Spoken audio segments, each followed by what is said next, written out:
গেল ১.৫ দশক দেশে কথা বলার কোনো জায়গা ছিল না। সেখানে মত প্রকাশের বড় ভূমিকা রেখেছে গবেষণা প্রতিষ্ঠান সিপিডি।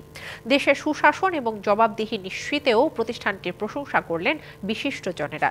বলেন, স্বৈরাচারের পতন হলেও দায়িত্বশীল জায়গায় যারা এসেছেন তাদের অনেকেরই মনস্তাত্ত্বিক পরিবর্তন হয়নি। সিপিডির ৩০ বছরের পথ চলা শীর্ষক অনুষ্ঠানে এক ভিডিও বার্তায় ন্যায়সঙ্গত সমাজ প্রতিষ্ঠায় আগামী দিনেও সিপিডিকে জোরালো ভূমিকা রাখার আহ্বান জানান প্রধান উপদেষ্টা।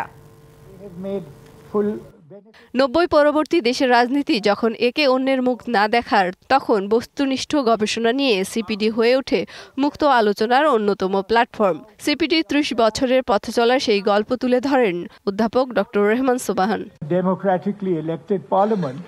সংসদের বাইরে সরকার বিরোধী ও সুশীল সমাজের কথা বলার জায়গা করে দিয়েছে সিপিডি। নীতির সংকট নয়, বরং মাঝে মাঝে দেশে বড় সংকট হয়ে দাঁড়ায় তার বাস্তবায়ন। বিগত সরকার শেষ দিকে আলোচনার সব দরজা বন্ধ করে দিয়েছিল। নগদের সর্বোচ্চ বার ১৬৭ টাকা রিচার্জে পাবেন ১ লাখ টাকা পুরস্কার। আরও আছে প্রতি সপ্তাহে পুরস্কার ও ক্যাশব্যাক। এ সময় বক্তারা বলেন, সুশাসন ও জবাবদিহি নিশ্চিতে সিপিডি প্রথম আলোচনা শুরু করে। তো কিছুর মধ্যে যে সিপিডি তাদের কাজ চালিয়ে যেতে পেরেছেন। এ সময় বিএনপি নেতা আমির খসরু মাহমুদ চৌধুরী বলেন, জনগণের ভোটের অধিকার কেড়ে নিয়েছিল আওয়ামী লীগ সরকার, আর সেই ব্যবস্থা টিকিয়ে রাখতে পরে বাকি সব অধিকারও কেড়ে নেওয়া হয়। ডেমোক্রেটিক্যালি ওন করতে হবে জনগণের মধ্যে, পলিটিশিয়ানদের মধ্যে। এই জন্য আমরা এতদিন জনগণের ওনারশিপের কথা বলে আসছি বারবার, যে তাদের যেহেতু তারা ভোট দিতে পারছে না, ভোটাধিকার যখন কেড়ে নেবেন আপনি কিন্তু সাথে সাথে বাকি অধিকারগুলো কেড়ে নিতেই হবে আপনাকে। এ সময় সাংবাদিক মাহফুজ আনাম বলেন, স্বৈরাচার পতন হলেও দায়িত্বশীলদের মননে এখনো পরিবর্তন আসেনি। দিনের পর দিন অ্যাকাউন্টেবিলিটি এনশিওর করে এ ফ্রি মিডিয়া।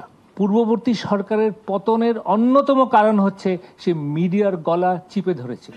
পরে এক ভিডিও বার্তায় সিপিডির কাজের প্রশংসা করেন প্রধান উপদেষ্টা। আহ্বান জানান ন্যায়সঙ্গত সমাজ প্রতিষ্ঠায় জোরালো ভূমিকা রাখার। একটি গণতান্ত্রিক, ন্যায়ভিত্তিক ও জবাবদিহিমূলক সমাজ প্রতিষ্ঠায় সিপিডি সবসময় সচেষ্ট থেকেছে।